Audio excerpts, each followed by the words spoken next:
Thank you guys for coming out. I mean, I know you guys are already having your meeting, but thanks for staying to listen to me. My name's Nate.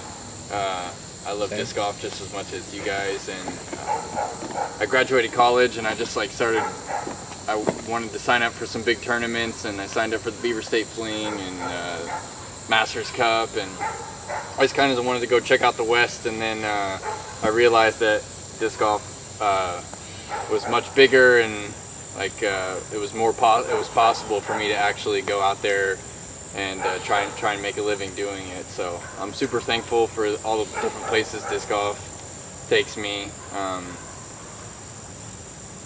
I really like this region. I've been up and down this Great Lake area before.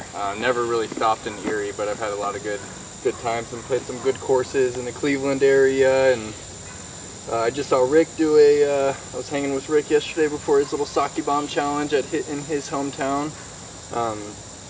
But yeah, we just came back from the World Championships. You guys watch it all? Oh yeah. Yeah. Nice. You guys are all pretty into it? You guys watch Jomez and Central Coast and stuff? Yeah. Absolutely. Cool. So you might have heard me commentate on a couple disc golf rounds before? Yep. Cool. Yeah, the best way that I can help you with any kind of disc golf instruction is for you to ask questions. With a group this small, I could probably touch on everyone's top few questions. So please, during this instructional clinic, don't be afraid to raise your hand, ask a question. You can even come up here and we can all talk about your form together and kind of dissect some stuff. I'm going to go over some basic fundamentals of the disc golf throw that I think are overlooked and aren't really touched on in any videos out there right now, and aren't really being talked about in person. But again, raise questions if you have any questions at all. All right, but I'm gonna get right into it. So you guys have all watched some disc golf instructional videos where they talk about, well, first raise your hand if you've watched a disc golf instructional YouTube video. If you've watched one. You've seen the Avery Jenkins one maybe, or the Simon Lizotte one, or yeah. So most of the disc golf videos out there on YouTube, they talk about what we call the reach back, right? That's where we're pulling back, and you want to reach back as far as you can. Everyone know what I'm talking about? Yes, sir. Okay, you want to turn your shoulders and you want to reach back as far as you can. That's correct for sure. That's a very important fundamental. Is how the further that you're reaching back down your line, the more space that you're going to have to pull on the disc, right? Does everyone understand that concept about the reach back? What those videos don't really break down is how important footwork is to that, right? Because at its basic structure, the disc golf throw is not actually a pulling motion. All right, this is a very important concept to understand. The disc golf throw is not a pulling motion, it's actually a pushing motion, and that's because it starts right here in your legs, right? When I'm trying to throw a distance shot, I don't stand still, do I? No one stands still when they're trying to throw far, right? They don't stand still and just try and create a whip like that, right? They move forward, and they move forward because you want to create momentum, and you want to make the momentum go down the line that you're trying to throw on, right? Disc golf is not a pulling motion. Disc golf is a pushing motion from the ground up, okay? So you guys have all watched those same videos and you've seen them talk about the X step, the little dance that we do. You guys know what I'm talking about? This little step right here. Can you tell me why we X step? Anyone? Turn your hips. You want to X step because you want to turn your hips at the same time that you want to be generating momentum down your line, right? So the way that we want to move forward and turn our hips is to push this, take this leg, turn our hips, and still step that direction. That's why we do that little dance. It's not because we've seen some people do it on YouTube. It's because everyone has agreed that that's the way that we're going to do it. because it's optimal to get your hips rotated. Okay, so you watch your favorite players, Simon, to name some of mine, Simon, Eagle, Drew Gibson. When I'm trying to pick up what's going on with their distance throws, the first thing that I'm going to do is I'm going to look at their hips, right? When I watch Simon takes one left step, and then he immediately turns his next foot, and his next step is facing here, and then he's stepping over onto the corner top left of the pad if he's throwing a distance shot, right? We're always so focused on the reach back. Everyone's been so focused on this reach back, but they're not, what they're missing is what's going on with everyone's footwork. Where are their hips when they're getting to their hip point? Where do they align themselves when they're throwing a hyzer, when they're throwing a straight shot, when they're throwing an anhyzer, okay? Does anyone have any questions so far about the concept that I'm talking about disc golf being a pushing motion from the ground up? All right, so the simplest way to break it down when you're trying to throw further is you're trying to generate momentum down your line, and you are trying to stay in good timing, right? Can anyone tell me what timing means? You guys have all heard that word before. All the distance guys, they drop that bomb on you. Well, how do you throw further? Well, you gotta have good timing. Does anyone know what that means, timing? It means like you want to time your reach back with your last step. Yeah, that's essentially it, right? What timing really is how close can you get the disc to the momentum that you're generating with your weight. All right, does that make sense? The closer that gap is in time to how close the disc is, so I'm gonna do a little X step for you guys. I'm throwing this direction, all right? My weight at one point in my X step is gonna be completely on my left foot, right? When I step up here, to take my last step toward my throw, my weight is completely on my left foot at one point in my throw. There's a couple of guys that I really like, Seppo Payu being one of them. He takes a little hop, all right? And he does that because he wants to force himself to put all his weight on his left foot and then move all that weight directly down his line into his right foot, right? That's what we're doing. We're doing our little dance. We're transferring our weight from my left foot down my line into my right foot. Now, timing is how close can we get that pull through right behind our weight, right? So that takes us back to disc golf being a pushing motion, all right? We are not going to break distance world records by reaching back and just pulling through without our legs, our hips, building that momentum first. All the great distance throwers, their hips are closed when they reach their hip point, okay? And that's a very important concept. When you watch, the disc golf throw can be compared to a few different sports, baseball, tennis, golf for sure. But there are similarities and there are differences, but when a batter is stepping up, you guys are the pitcher, when a batter is stepping up to the plate, next time you watch baseball, watch how the batter doesn't step away from the box to hit a home run, right? You don't open your hips up and then swing. Baseball, they step over the plate to close their hips, then they drive their hips and they throw their hands, right? It's also a baseball swing is a pushing motion. That's the same thing that we're doing here. When we step here, we're closing our hips, right? And that's essential. And it's really probably the biggest thing that I see in amateur disc golfers is that they open their hips too early, right? If I'm throwing down this line and I open up my hips here, my weight is taking me there, but I'm trying to throw from distance here. That means I'm going to be using this, I'm going to be using this, and this. I certainly don't have perfect form, and I can really feel it when I go to throw a big distance hyzer shot. If I just opened up my hips and I throw with all arm, you guys ever get that little sting? You throw and it's kind of like stinging. You probably were, your hips and your weight was going a different direction than your body, you really wanted to throw it far and you used your arm, right? So, is there any questions so far about what I'm talking about? And does anyone want to come up here and walk through anything, any throws? Are there any drills that you can suggest to work on? Yeah, definitely. Yeah, absolutely. So, a drill actually that Drew Gibson, and this one is very simple. It doesn't even require a disc, or it doesn't even require you to throw. But a drill that Drew Gibson helped me, or showed me to help me start to get my hips more engaged in my throw, is very simple. So I'm just gonna stand here, and sometimes I'll take a towel to do this, but I'm just gonna stand here. I'm throwing down this line, but you notice how my hips are pointed this direction, right? My hips are pointed back in this way. I mean, really exaggerate how close these hips are down this line, right?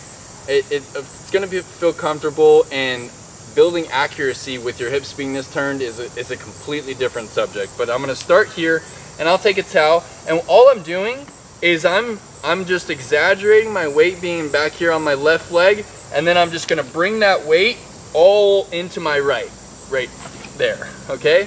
I'm not really doing anything with my arm, but I'm just bringing it down in my weight, and I'm just trying to drive my weight, compress it, and end it up right here in my right leg. Okay? I haven't quite got to the point of rotation. All I'm doing is engaging my hips. You want to stand up and do this one with me?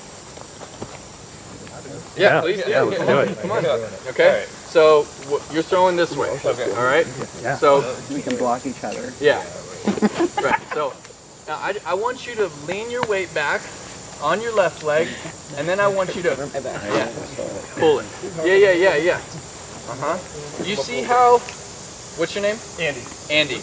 All right. You see how when Andy goes to push his weight forward, that he's kind of like leading with his body, with his upper body like that. Okay.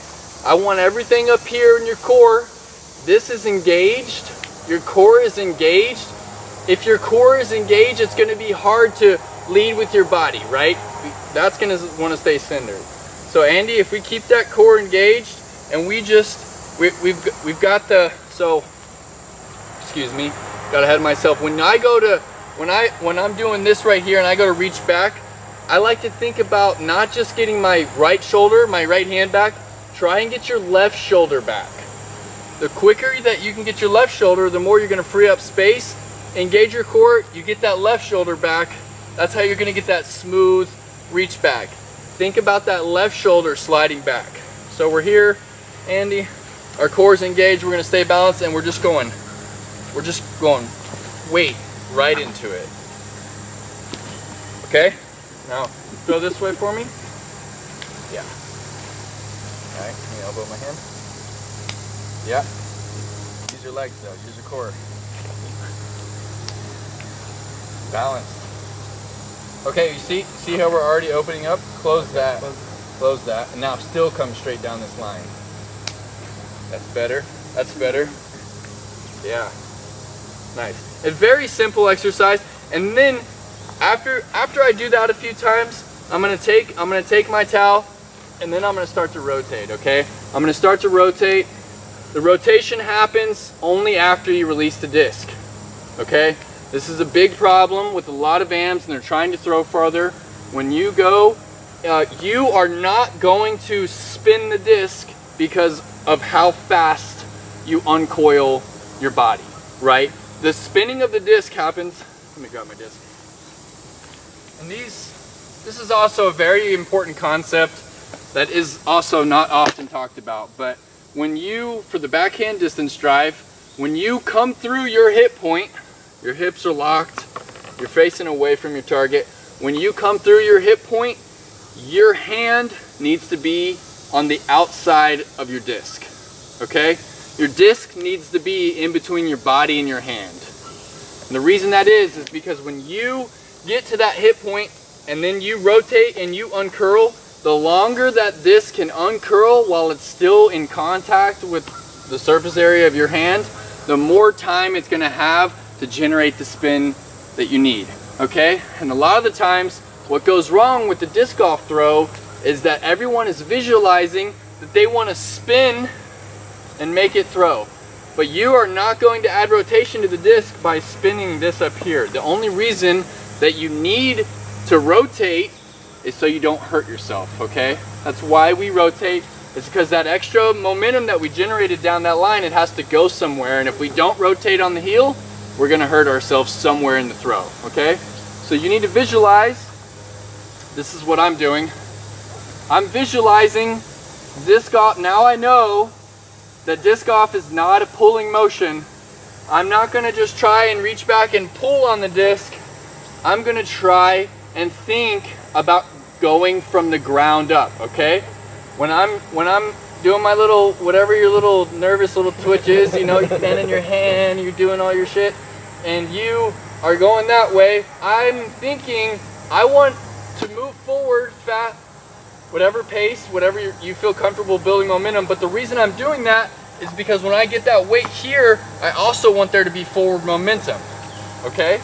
So I'm thinking about, I'm just going left, right, weights in here, reaching back, and then that weight is coming, okay? That weight's coming, the disc is right behind, but when the disc is moving, getting closer, that's what they all look like, right? All those photos when they're ripping on it, it's almost like they're grabbing at the back of the disc, right? And if you look at a lot of AMs, people that are just starting out, their hand is at the front of the disc, right? They're pulling on it, right? But the back of the disc, when you get to that hip point, it's gonna have all that time to spin before it even comes out of your hand, right? Those are two very important things you need to visualize. What generates the actual power, what generates the spin. Does anyone have any questions about that?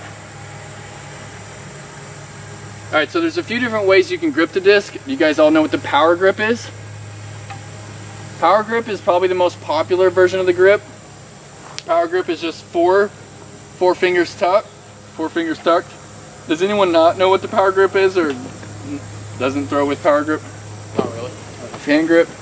I'm not even sure, really. Nice, let's see it. So see if you can tuck all 4 fingers to where the pads of each finger are directly on the rim. Okay? Take that thumb. You want to make sure that your thumb is not pinching the rim, right? If anything, you want it on where the flight plate meets the rim. As you get more comfortable with releases, you'll see that a lot of the guys will take their thumb and put it way over there. It's really a preference thing is what it boils down to. But I wouldn't teach this to start, and I wouldn't teach that to start. Because you definitely want, with the backhand drive, you want some surface area where the flight plate meets the rim. Does everyone know what I'm talking about right there? Where you can feel that go from like hard to soft right there? Yep. Yeah. And then as people get more comfortable and more comfortable with the backhand release, they'll slide it down there and they'll really start to dig into it. Is that just so you have more of it? I mean, I know you don't want to over grip it. Yeah. But so what would be, if we're going farther in? I honestly think for the backhand that you can't grip it too hard. Yeah. I mean, and this is just from personal experience with most of the top guys, is that they really just dig into the disc. It looks like they're just folding it over, And there's some players that don't grip it that hard. Ricky doesn't grip it that hard, but his is like a modified kind of just a totally different setup. But Eagle really just grips it as hard as he can, Are there any questions about the fundamentals? When do you use different grips? So how do you decide to do that? Yeah, that's a good question. So grip is really a preference thing. It's how long have you been throwing putters with a fan grip? Are you going to try and change that into a power grip? I power grip everything. I know that is somewhat common. I know there are a good portion of pros that will fan grip slower plastics, like their putters and their mids. But that is really a comfort thing. They feel confident and more accurate throwing fan grips, so they're gonna adjust to that. But there's really no right or wrong way to grip, really. Yeah. Any other questions? What about keeping your elbow up? Yeah. Good thing to do, or Yeah, that's a really good question. So the elbow is definitely something that's going to dramatically affect your angle of release, right? So the elbow, it's important when if you're just learning, if you're a pretty good player, or even if you're a great player, throwing flat is the ideal disc golf shot, right? Being able to release your disc flat is going to help you out in so many ways, because when you're throwing for distance, if you get your nose up, it's going to kill you no matter how hard you're throwing, right? The big distance guys are able to rip the disc high up in the air but still keep the nose down, okay? A lot of that happens in the wrist, but a lot of that does happen in the elbow too. So there's bad habits that you want to avoid, and as you get more comfortable, everyone kind of develops their own style. But if I was going to teach it, I would not teach to drop and extend the elbow like that. You'll see some distance guys do that, but that's because they're extra comfortable and they're going to reach down here, but they are able to, when they're coming across, to get it back to flat, okay? But the way I would teach it and the way I think about it, there's a lot of players in Finland doing this. I just went to Finland and they're all doing the Yali store right here. They start and they hold that disc not only level, but they hold it at the angle that they're going to release it on, okay? So if I'm throwing a hyzer, they have that disc dipped in their hand like this, but their elbow's so flat, and they will hold it there. They will keep it the same height the entire length of their dance, and they will also keep it extended. So definitely having your elbow flat is going to help you when you come through. You need to be as level as possible to be able to have the nose still come out flat. Also, the angle of release isn't just about the elbow, but so let's, for example, if I'm coming here, I'm throwing here, and I step my hips open like this, a lot of the times what it does is, because your weight is going the wrong direction and you're driving through, you're gonna dip like just like this, okay? Because I'm off balance now. I'm already, as soon as I get to my hip point, I'm already off balance because my weight is going that direction. I'm trying to throw that way. That is the single most common mistake that I'll see from beginners, is they open up their hips and they dip, and when they dip, that elbow goes from there to there, and that's where they're throwing, right? So engaging that core and turning those hips is going to be important. All right, I'm going to see a throw from a couple throws from each of you. We'll start with you down the line. We're going to throw. I'm going to bring up one thing, either that I like or that I don't like. If you guys see anything with anyone's throw that you want to comment on, or you want to question about how they're doing, why they're doing it, please don't be afraid to ask.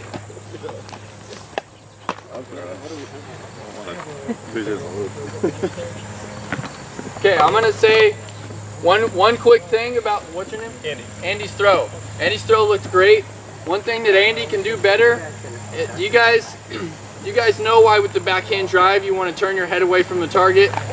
So you can get your shoulders rotated? Exactly. The reason that they turn their head away from their target is because you can't, if you're looking this way, you can't possibly, you're gonna strain your neck and you can't possibly reach back as far as you can.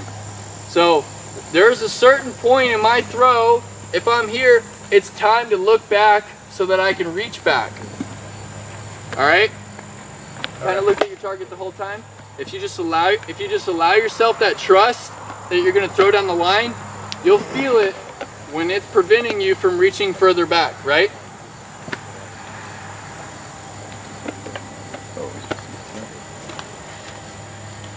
Very nice. Thank you, Andy. Yeah.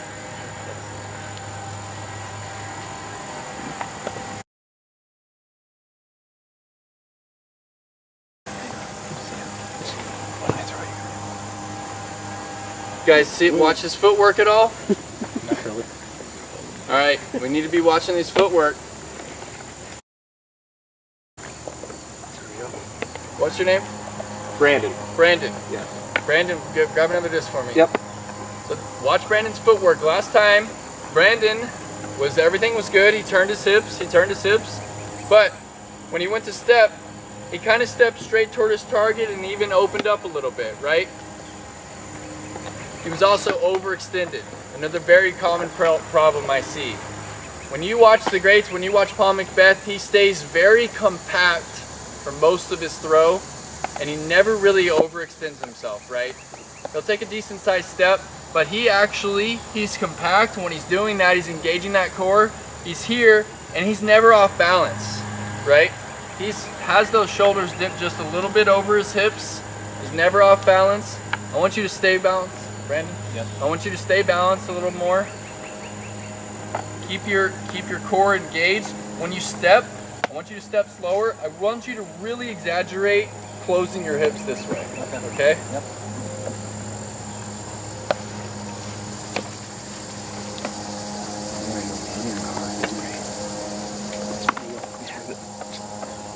That's better for sure.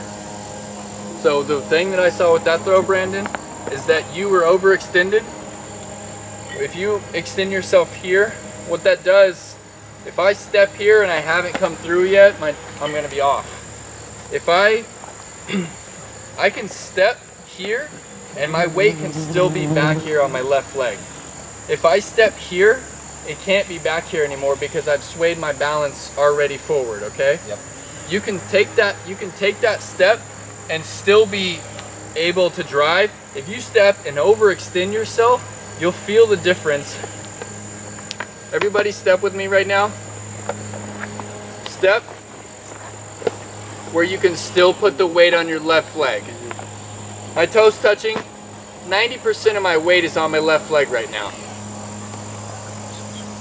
Now take another foot and a half forward, or maybe even just a foot, and try to put the weight on your left leg. It's pretty tough, right? You find that point where I can stay compact. I can have my weight here into my left leg, and then it's just weight, just like we were doing earlier with that little exercise. Thank you. Yeah, man. What's your name? Justin. All right.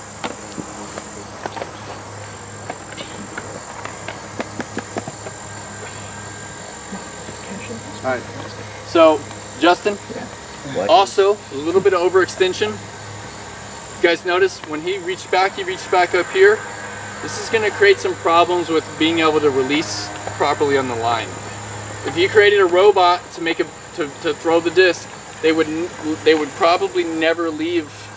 They wouldn't have an extra hinge right here. It would never leave just like that. The least amount of hinges that you have, the least chance you have for error. When you reach back again, Justin, try and reach back here or here. Keep the window small. Definitely never go above here, because what's going to happen is you're going to start to drive down. You're going to compensate, and you're going to get the nose angle up. Okay.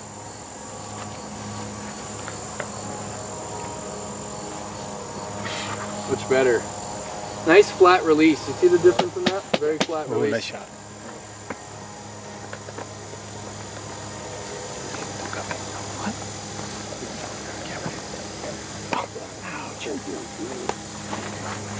Yeah. Very nice. What's your name? Ryan? Ryan. Alright, you guys notice that Ryan actually started right here, right? There's absolutely nothing wrong with that. There's a lot of players that like to start facing here. If you do start right here, what you're doing is you're minimizing your first step and your entire dance to this right here. Right? If I start right here, how do I get moving that way? It's tough, right? It's tough. I have to step here, right? And then here, and then here. So Ryan,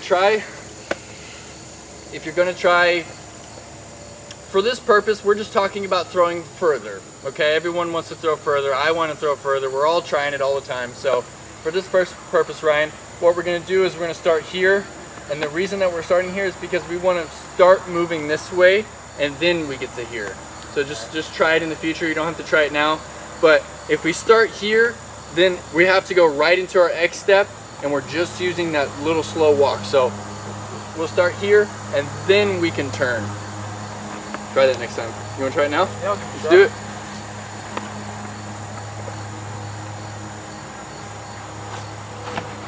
Nice little hop in there. Very nice. Next time you go to throw, I want you to slow everything that's happening down up here.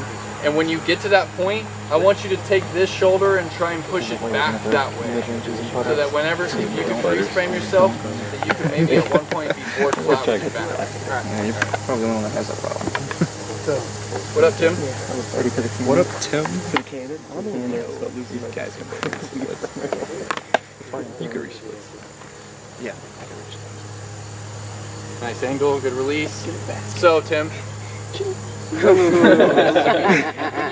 when you went to throw right there, everything was good, and then this is where you finished right here.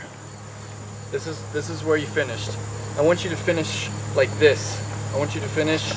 When I say finish, I mean the last point where you're driving your weight, right? Obviously, when you finish, you're done, you're rotated, but right before you get to your hip point, this needs to be exaggerated.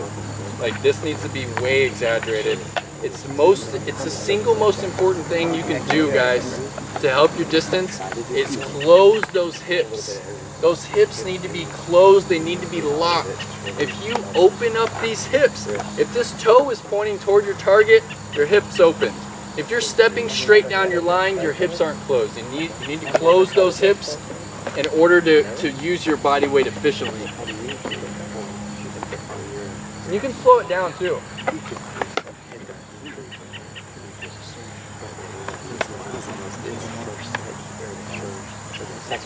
A little bit better. I want you to, you guys just started your club up. You guys have got your camera already ready to go. We can make weekly meetings where we film each other's stuff and improve. There's a couple of clubs. I know Charlotte's got into that a little bit. You still stepped open with your toe pointed that way. Next time you're in a field, I just want you to grab the disc and I just want you to stand right here. You could even draw the little footprints on the ground. I just want you to stand right there and just do standstill, right? All right, next person. What's your name? Dan.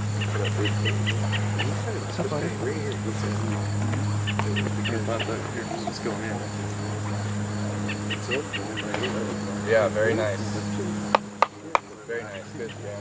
See another one.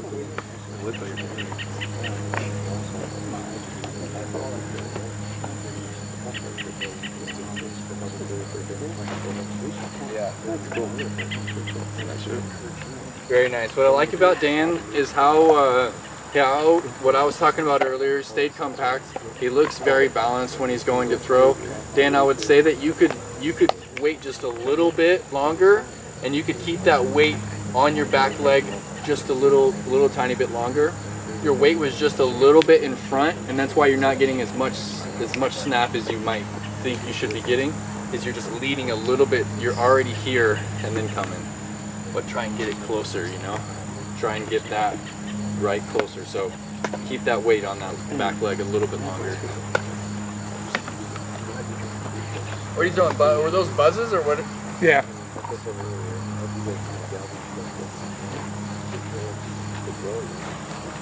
All right.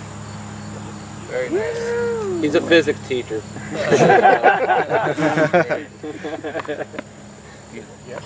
Yeah. Throw it again. Kaboom! It's very nice. That's a sonic boom. Go ahead. Ching! So close. I like that. What's your name? Joe. Joe. What I like about Joe's throw is again how level it is. When he stepped, he wasn't super close, but he also wasn't straight toward his target. He was definitely here. Everything was really fluid, right? And what Joe did, is kind of reminds me of my throw a little bit. I haven't quite got to that point where I'm ripping into my hip before I open it. He's kind of opening up his body as he throws. So if you really want to start throwing further, myself included, what we need to do is we need to really drive before any rotation happens here. Okay? We need to drive forward like we were doing with that drill. Where's my disc? So with my throw, just watch my throw in normal motion, right? This is my throw if I'm trying to like throw a Jesus, it's so sticky. Unbelievable. No wonder you guys are throwing all over the place. I'm just kidding. But if I'm really gonna try and throw like a tournament shot right here, notice how my form, obviously not perfect, you know, I don't throw it 500, 600 feet. I've got a good body, athletic body. I can't throw it as far as Eagle. I'm stronger than Eagle, I feel like. I really do. But that dude just freaking rips it, man. And it's because he's driving here with he's not opening anything. He is almost 100% efficient. That kid has slowed his throw down so much. You guys have paid attention the last few years. Barely looks like he's doing anything, right? It's crazy. It's super frustrating. Even on the forehand, it barely looks like he's moving and just flying. And that's because he's efficient. That's because he has good timing.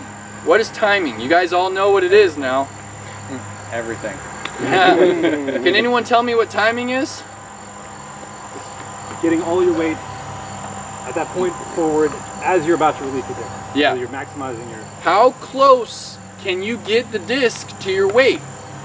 If my weight's here, this is my disc, we want that to be a really short period of time. When my weight drives here, my disc needs to be right behind it. What I was referencing, it's Joe, right? Yep. What I was referencing with Joe's throw, and the reason why I think it looks like mine is because when I'm going to throw, I will step, and before I drive, I will start to open up my body to kind of swing it out there, right?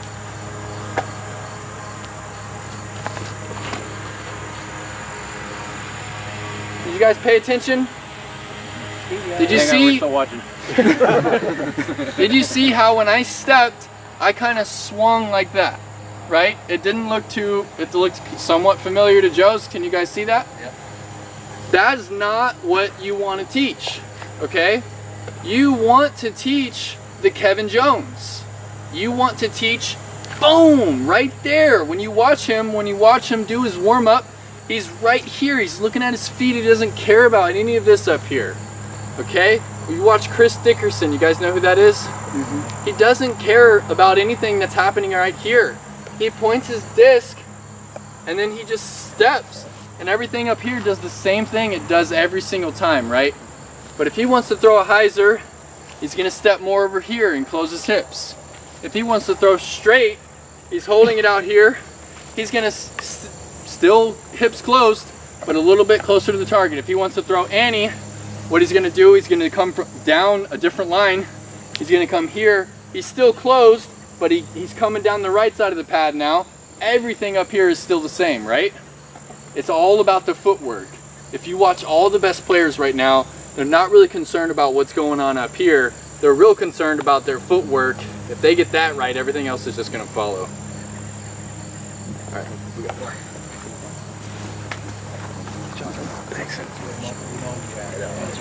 You want to operate the camera? I was thinking you're pretty good at that. Yeah.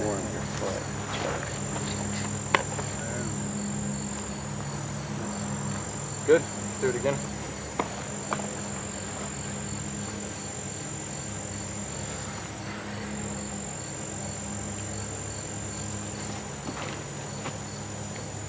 Did you guys see where that right foot went? Can anyone tell me what he did wrong? He opened up. You opened up. You opened up. What's your name? Craig. You just opened up. Everything looked good. You were balanced. It was good reach back. Looked like you were gonna rip it, and you opened up. And that's kind of where you even threw it too, right? Mm-hmm. We want it to be closed, and we want it to be like really exaggerated closed. And it's not gonna feel super comfortable. When you're trying to break, how long you been playing? 3 years now. 3 years. So you feel like you hit a plateau anywhere? No, not really. I feel You're still like growing. Going up, You're still growing. So what's gonna happen is you're gonna hit a plateau, right? And it's gonna feel like you can't get any better. That's when things start to get frustrating, right? Depending on how serious you want to take disc golf, how good you want to get, you just want to beat everyone in Erie, you want to beat everyone in Pennsylvania, or you want to go beat Andrew Fish and Brinster over there, you know, you want to get real good, you're going to hit plateaus. When I go out, I've definitely hit a plateau recently, right? I've been stuck at like the 10-15, 10-18 for a while now, and I want to get better, right? When I go out into a field and I'm trying to throw for distance, I'm not really concerned where the disc goes, right? I'm paying attention to my body. I'm paying close attention to my body. I'm not worried about where I'm releasing it, all that, because I know how to throw accurate, right? You have to believe those things. When you go out to work, I recommend working on one thing at a time, all right? So if I'm going to work out in the field and I'm trying to throw further, what I'm trying to do is I'm trying to adjust the problem that I just talked about, opening up my hips. If I were you, I would go out and I would just work on how do I throw with my hips closed. And that means I'm going to throw my whole bag. I don't care where they go because I know I can throw accurate. I've been playing for 3 years. All I'm thinking about is that one thing with the hips that Nate told me. How do I throw with them closed? Right? Just focus on the one thing at a time. Gotcha. What's your name, man? Philly. Good to see you. T-Bird? Yeah, he's Nice. All right, I want you guys to pay attention to this throw. Raise your hand if you can tell me what he did right, what he did wrong. So sweaty. Who cares where it goes, though?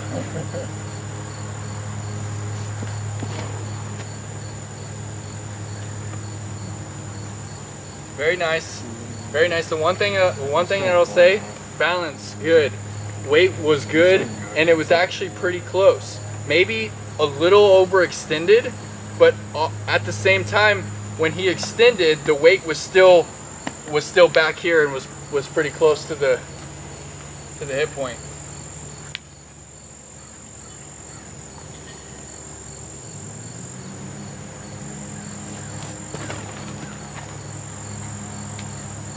Also, similar to Joe's, rotation was happening just a little bit early, okay? So everything's good. Your toe could be pointed a little bit further this way to exaggerate those hips closed, but the rotation was happening as you were bringing the disc forward, right? So you're stepping here and you're rotating here, but we really want to get to here before we rotate out on that heel.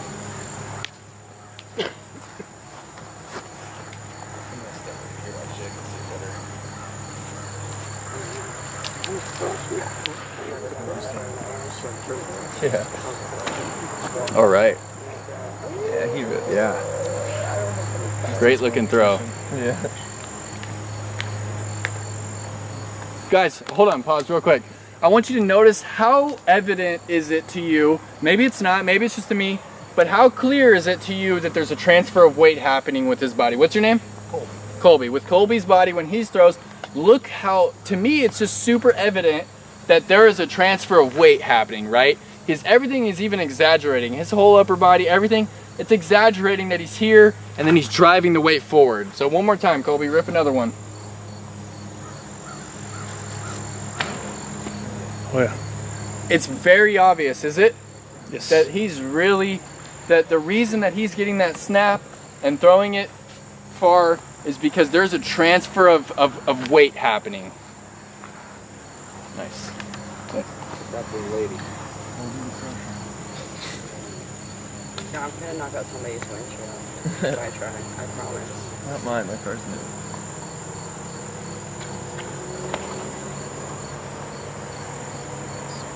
Good. Let's see one more.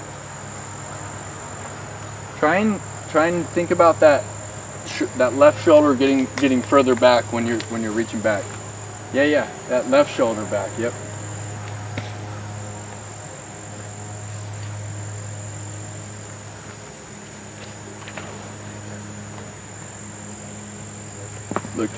Looked much better. Very nice. Oh, got good.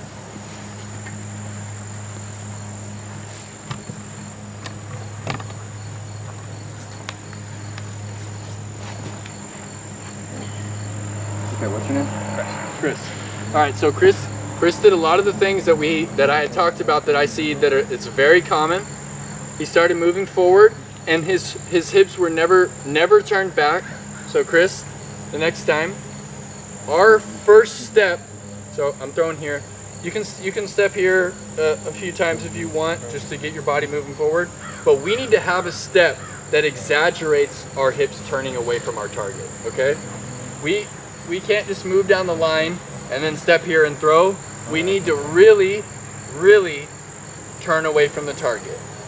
Okay? There's a really good YouTube video out there that Simon Lizotte did from earlier this year in one of his distance videos. He breaks down the reason, or excuse me, he breaks down the big differences between his throw and a 900 Raider player's throw. And he really breaks down his footwork and how far to the right side of the pad he steps. But what he also addresses is how early in his dance, in his run up, he turns his hips. Okay? So Chris, we want to, I'm gonna take a step right here. I'm pointing my toe this way. Then here, I might be a little flat. Here, my toe's back this way. And then my last one, I'm matching it. Okay? We need to over-exaggerate the turning of the hips. A player I really like to model after is Cale LaVisca. When Cale throws, he's standing straight, but when his first movement with his upper body is this right here. Okay, he's taking the disc, he's moving it back here. What he's doing is he's just starting that next movement, right? He's just, everything's back here, okay? Because when we get to that point and our hips are turned, weight's back here, disc is back here before anything's coming forward. So let's try it again. This time we're gonna go uncomfortably slow, like just stupid slow. And we're gonna step and we're gonna turn our hips. Yeah, you got it. Yeah, and then we're just gonna step there, and then we're just gonna toss her out there. All right, uncomfortably slow. Ready? Yeah. Right? Okay. Did you feel how right there in your last step right there, you kind of was like already that way. So we can step. Watch. We can step here. Everything's still just like balanced right here, right? Everything's balanced. Our weight is now moving into our left leg, but we're still gonna stay over the center balance, right? We're gonna come here, but it's never like off balance. I'm never like taking my shoulders and like pushing it forward that way, right? I'm real balanced. Like I am real balanced. Even when I'm bouncing up and down, I'm still like center of gravity. Let's do uncomfortably slow steps. Turn those hips. Yeah.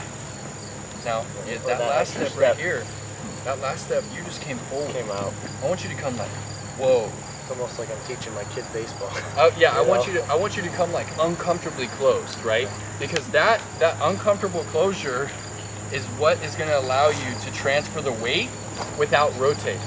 Okay? If I'm here and I'm transferring my weight, it's not completely intuitive. Right? The things that I'm saying, I'm teaching Chris over here, it's not going to feel completely intuitive. It's not going to feel completely natural.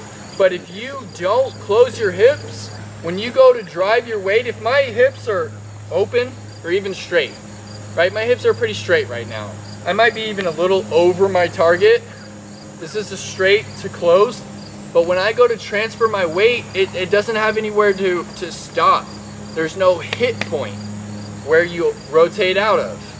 It's just you're here and then you're already rotating.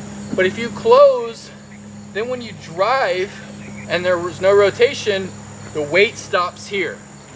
And then the disc and rotation follows. Okay? Let's do it. And this time we're gonna throw it. Close it off though, dude.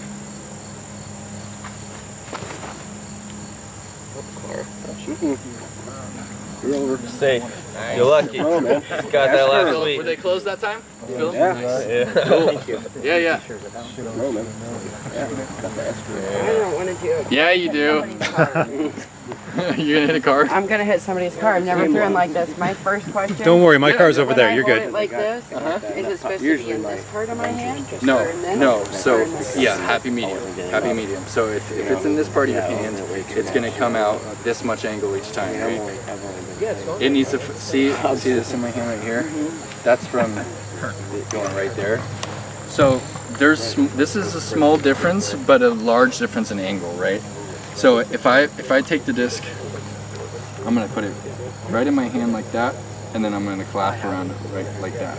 So when I open, it's like cutting across the middle of my hand, kind of. Yeah, that's closer. Yeah. Yeah. I've never done this actually. That's cool. Cool. All right, so then we'll take slow movements and just move your shoulders and move your hips into a little dance. Yeah. Okay, so, but this is also another really common thing. I've seen you doing this. Yeah, That's weird to me too. That's very weird, right? So another very common thing, you guys are all probably already past this, but you guys see the curl and uncurl, right? When you take your boss out to lunch and your first time playing disc golf, and you get to laugh at him because he's like, you know, he's like trying to throw a frisbee on the beach, right? This isn't frisbee golf, it's disc golf, right? So we're not gonna uncurl the disc, okay? Never. We're gonna bring the disc in. Remember, we want the disc in between our hand and our body, okay? But we don't need to uncurl because we're not gonna create any extra spin by uncurling until we're Seppo Paiu, and then we figure out that the last ultimate wrist thing, which I don't know how to do. All right, so we're gonna bring it straight back though. Yeah, now turn your hips and then don't throw yet. I'm gonna hit a car. That's okay. All right, it's okay. We all knew the risks. Turn your hips. Turn your hips. Walk that way. Yeah. Now freeze. Freeze. Okay. Right there. Hold it. Yeah. Feel that? Yeah. To the side. Now look at your body. You are nice and squared up, and then you're gonna come straight down the line. Not uncurl. Straight down that line. Like yeah. this way. Like that, really? Yeah. But even closer to here, right? Your body's gonna get out of the way. Your body's gonna get out of the way, but you want to bring it straight down that line. You don't want to. If you looked at the disc, this is for everybody. Now, if you looked at the disc without the person there, you would want the disc to come straight back here and then straight out. You wouldn't want the disc to come here and then over here and then throw, right? Like the uncurl. You want the disc to be on a straight line so that the least amount of time it has to travel, right? The more efficient it's going to be when you're transferring your momentum into it. Straight down that line, and then just uncork on it. Yeah. Yeah. There you go. Yeah, nice. Thanks for I'll throwing practice. for us. Thanks. All right, does anyone have any major questions about any of the fundamentals that I brought up? You mentioned changing your footwork for different angled shots. Can Yeah. you go through that? I was over there. I missed it. Yeah, for sure. So I watched you. You did good. a lot of players will change different things for different shots, right? But if you were going to teach it, what you would teach to someone is that you want as many things as possible to be the same, right? A lot of players, including myself, I keep pretty much everything the same, but I'll change the angle in my wrist and change the angle of release in my hand, right? So, and this is not necessarily the proper way, but if I'm going to throw a hyzer, I'm going to keep that disc on hyzer the whole way back, right? Because I don't want to have to change it from a flat shot into a hyzer the last second, right? So if I'm throwing a hyzer, I'm going to line up on hyzer, and when I bring it back, it's staying on hyzer that whole way through, right? The same thing goes with the flat shot. If I'm throwing a flat shot, I'm not going to line up on hyzer, bring it back on hyzer, and then all of a sudden change it last minute into a flat shot, okay? So that's one way to keep it the same. Another way to exaggerate, not just angle, but like just the general direction, right? You could have a tee pad here, and you could throw a hyzer to that basket, but what if the basket is, you know, further left? We're still generating momentum down this straight line, but I close my hips off even more to exaggerate the right to left hyzer, okay? So that's what I was talking about with Dickerson's throw. You noticed his is probably the most exaggerated. He keeps everything the same, but he changes his footwork.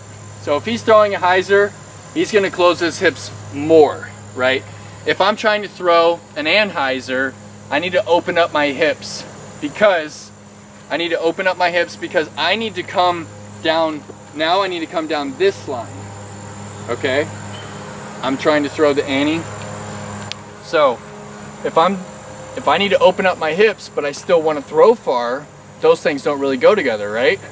because of what we just learned and using your weight. So what I'm gonna do is, instead of stepping to the left corner of the pad to have my hips closed for the hyzer, what I'm gonna do is I'm gonna start from the left end of the pad and finish on the right.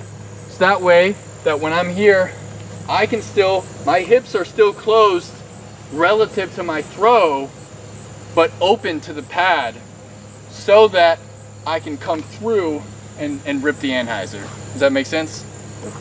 It's small differences.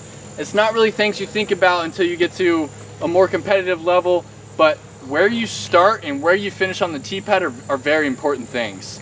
And right now in disc golf, we're kind of limited because of how small our T-pads are, right? We got the little 4x10 or whatever they're making, cement pads, you know. As the sport grows, we're gonna get bigger and bigger pads, and you're gonna see all these youngsters really exaggerating from right to left corner and from left to right corner, depending on the shape. I have one question. When you're throwing, I have trouble throwing nose up. Are you focusing on keeping your wrist pointed down? Try to keep it nose down more, or? You have a problem throwing nose up. Yeah. Yeah. So there's a bunch of there's a bunch of different ways that you can mistakenly throw nose up. A lot of them have to do with opening up early and trying to overcompensate. So if you open up early, it's hard to throw with anything if you're out here. What happens when you open up early is you want to dip, and then you want to really pull from down there like the lawnmower, right? You want to pull, and you're going to try and rip it. But if you, that's one of, if not the number one reason for throwing nose up, is opening up early. So really, the best way is to take video of yourself and determine, are you opening up early? If you're not opening up early, it could be wrist angle, because wrist angle, these are small changes in movement, but they're massive changes in the angle of release, right? So if you're not opening up early, then you check your wrist on your pull through. A lot of the times I see it's because that wrist is locked down this way. So when people go to pull through, they're gonna release on hyzer and with this nose up every time. If it's not that, another very common reason that I see is that what we talked about earlier is the hand needs to be on the outside of the disc when you're coming through, right? So what that means is when I'm pulling through, if I'm pulling through like this and I see any of this outside of the edge of the disc, that's no good, right? I'm pulling from the front of the disc right here. And a lot of the times that gets people to throw nose down, because this is where they're pulling on the disc from. And if they come even the slightest bit off axis up, it's gonna pull that nose up. But if you're here, it's much easier to keep it flat when you can pull through on it, and you can be off axis a little bit and not bring the nose of the disc up. So take that video, check to see if you're opening up early, check that wrist angle, and see where in relation to your body is your hand and the disc, okay? Look at the pictures. You go and look at the pictures. I know they're just stills, but you can learn a lot from them. You can learn a lot. I see a lot of pictures. My girlfriend's a photographer for the tour. She just photographed worlds. You can go to avdiscgolf.com and look at her photos of worlds. They're pretty special. But you can see a lot of the big name throwers, players. You can see their throws in slow motion, pretty much. You know, you go through the photos and it's, you can see Paul Macbeth every single time. It's like right out here. And when he's trying to hit a gap, I've noticed that he's like not done until he's like out here. That's special. It's a very different thing. You wouldn't teach that for distance, but just go and look at him. Go and look where his hand is in relation to his body. All right, I'm gonna go over one more thing with the forehand real quick. Yeah, you. Oh no. Trying to get out of here? No. Go ahead. Yeah, forehand. Yeah. Talk to me. Yeah. So, this is the forehand is a little bit different than the backhand in a lot of major ways, really. The first, and I'm gonna run through this real quick. What time do we have? 7:08. All right, cool. That's not bad. All right, so the first single most important difference between the forehand and the backhand is that with the backhand you have a lot more surface area on the disc, right? Backhand, you got four fingers, you got your thumb on top. But With the forehand, these are gone. These guys are gone, right? We've got 2 fingers at most on the bottom. Okay, we have a lot less surface area in contact with the disc. So what that means is that with the forehand, the grip becomes a little bit more important than the backhand, right? We have less points of contact. Who here has thrown a forehand and it's wobbled out of their hand? Yeah, me too, all the time.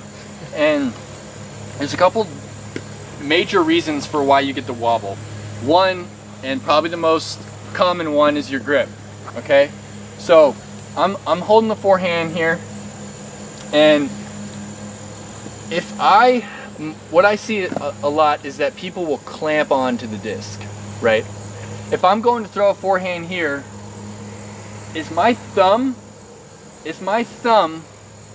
helping me propel the disc forward?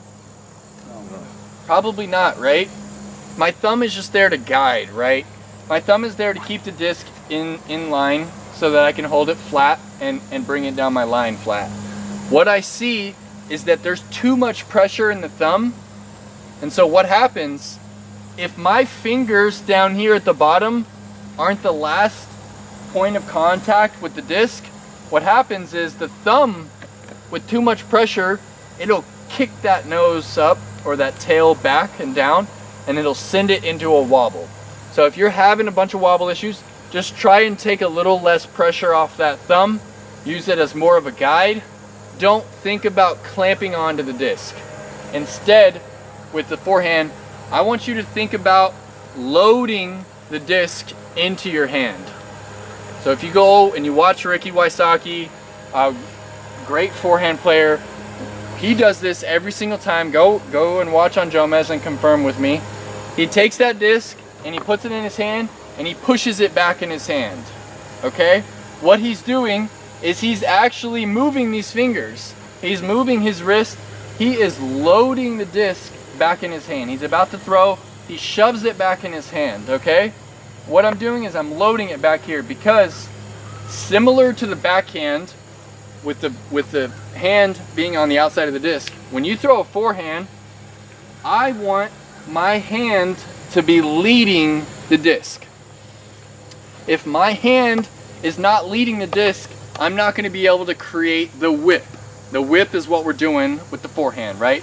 With the backhand, it's less of a whip. It's more of a push. This kind of whips and follows. With the forehand, it is essentially just a whip, right? We're just boom, just right to that point. But the disc is the end of the whip. Okay? If this is rigid and we just come through, we have no whip. If this is as loose and workable as possible, essentially what we would want is we would want to drive our whole arm this way and have the disc follow, right? Are you guys following me with this whip idea? Yep. If I was going to whip something, right, my arm is the whip. So if you watch those pictures. Have you guys ever seen a picture of Eagle McMahon with his elbow? It looks like crazy messed up, right? Yep. His elbow's right here and the disc is back here. It's crazy. It looks so weird, but the bigger the better the forehand player, the more it's going to look like that, because I want this arm to be as close to my body as possible. I want this forehand, or this elbow, excuse me, to be as close to my body as possible to drive that whip forward. The hand, when it comes through, it needs to be leading the disc. This is very important. So I'm going to throw a forehand. When I come through, if I came through like this disc would have nowhere to travel in my hand before it left my hand. If I come through like this disc now gets to go from here to here before it ever leaves my hand. That's how we're going to transfer all that energy from our body, our whip, into the disc, right? Our hand is going to lead the disc. Elbow, hand, in between, the disc is in between. But with the forehand, if you see any of this front side of the disc, it's over. You have no power. You want your hand to be in front. The way that you can make that happen is you loosen up that wrist and you pull that disc further back in your hand, or you push it further back in your hand, okay? So I'm gonna throw a forehand here, and my hand is gonna lead. My hand is leading the throw, okay? The most common thing that I'll see with the forehand, the most common mistake I'll see with the forehand is that the hand is, the arm is extended out from the body, and when they come through, they're trying to rotate the disc out there. But you really want it all right there, okay? The whip comes from back here, the elbow drives, and the hand leads. So everyone take that disc and push it back in your hand, okay? 2 finger, let me see it. Yeah, let me see it, hold it flat. Hold it flat.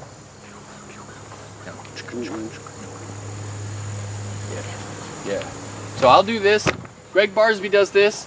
He'll take it and he's popping it right here. What he's doing, he's moving his wrist and he's moving his fingers. He's moving his fingers a little bit, making sure that grip's nice and comfortable.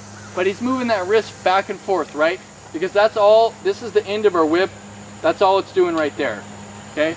The wrist is definitely important, but it is not everything for the throw. You're not gonna just solely spin the disc out there. You need that elbow to be close. You need that hand to lead. The next biggest difference between the forehand and the backhand is that we can't close our hips when we throw a forehand drive, okay? We can't close our hips. So what we're gonna do different, if our hips were closed, my elbow would not be able to get close to my body, okay? What we're gonna do is we're gonna step straight toward our target with our left foot. So I'm here. There's 2 major differences, 2 major ways to move your weight forward. One is the crow hop. Nate Sexton does this. Alex Russell just added his to his game. Okay, he's here, and instead of X-stepping, he just hops on that same foot, right? So I'll do the sexy real quick. Okay, that's the sexy. Okay. All right, and then this is the Perkins. Right? The difference is one of them is an X step, right? I'm stepping here, it's the same way, but when I come here, I'm opening up my hips, okay? And I'm pointing directly to where I'm trying to throw so that I can take my weight straight down my line. Is there any questions about that? It's more comfortable using one finger. Is that bad, or is it better to use? So again, with grip, it's always a comfort thing. I would never teach one finger because you're already limited in the amount of fingers that you can use just because of the physics of it. So I would teach to use 2 fingers. If you simply can't figure it out with 2 fingers after, I don't know, 6 months, even a year of trying, then you could probably go to 1 finger, but you're limiting yourself, you're limiting the amount of energy that you can transfer because you have less surface area on the disc. Because really with the 2 finger stack, you want one on the rim, and then you want one enforcing that other one onto the rim, right? I'm gonna borrow this disc right here. Yep. So one of them is tucked against the rim, the other one is pushing that one up against the rim. So if I just had the one, it's just a little weak, is how I would describe it. I noticed when I switched to 1, it was wobbling less when I let go. Nice. Cleaner release. Yeah, that's what I was getting from. Yeah, for sure. So cleaner release, less of a pinch, more of just a pop. That it's definitely a comfort thing, like I said, but you're gonna set your ceiling at a certain spot. Whereas if you have more surface area, you open up that ceiling. So I'm not saying that you can't be really good and accurate with 1 finger and throw it 350 or something, but you're definitely not going to break any new limits if you just limit yourself to 1. Yeah. So I kind of just started working on my forehand. Nice. Like with putters and mid ranges, getting pretty good. But drivers, I just cannot figure out how to throw a driver. Yeah. What's it doing? Kind of popping up and going right. Hyzer and out. Hyzer and out early. Yeah. Probably just nose up. Yeah. Well, so I mean, the faster you throw a disc, the faster you go in disc speed, the faster you have to throw it for it to fly, right? If you throw a 10-speed disc and you don't throw it 50 miles per hour that it requires to get up to speed, it's just going to want to stable out and go to the ground. So you're probably just not throwing it fast enough, and that's because your fundamentals might be just a little bit off, and your timing might be a little bit off, right? Because the same deal goes with the forehand. That timing issue comes back into play. It's a little bit different because our hips aren't closed and we're not getting to a hip point, but we still need to drive forward and then follow. It can't all just be arm. So you're just not throwing it fast enough, and again, I would recommend you filming yourself and discussing it with your peers, even your club here that you guys have made. You know, film it and just like start asking people questions. Where in your run up and your throw is the timing getting off, you know? But it's good that you start with mids and putters, though. It's definitely difficult to throw mids and putters forehand correctly, you know? You guys ever thrown a forehand putter or forehand mid and it wobbles? Yeah. So the reason that a forehand putter and mid seems harder to throw for a lot of people, including myself, is because the disc is actually moving faster than it's spinning. All right. If you throw the disc faster than it's spinning, a lot of times it's going to wobble.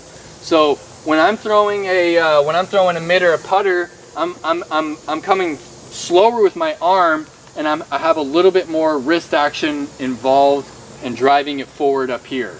Because if you throw the putter really fast and it's not spinning, it's just going to wobble and it's not going to want to fly, right?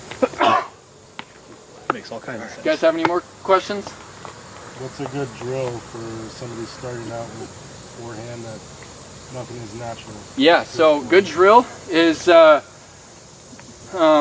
got a little table that I used to do this on a lot. You can just pretend if you want, but a good drill is to just stand here and you take whatever you're trying to flick and think about, or actually do, take it back onto a table. Don't change anything with the angle at all. You can't because it's on a table. And just slide it right off the end of that table, okay? Slide it right off the end of the table, because a lot of the times where things go wrong is right here, right? It's just right in here, and it's because either A, they're leading, you're leading like this and you can see the front edge. This needs to be leading, and the angle is just way off, right? Because if your angle's here and you're popping here, you're not gonna be able to propel the disc off your finger. So take that table and you just slide it right on off the end of the table.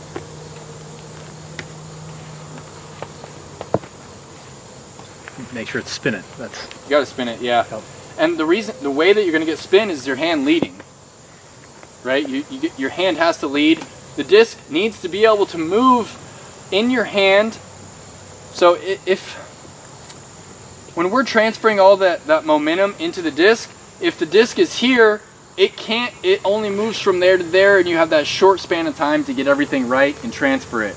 But if it has all that time as it's coming here, when you get to that release point to go from here to here to here to here, then you can get all that weight up into the disc.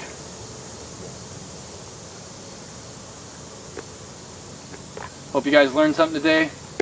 Awesome. Cool that you guys are thanks for starting coming a club. out, man. Thank you. Thank you so much.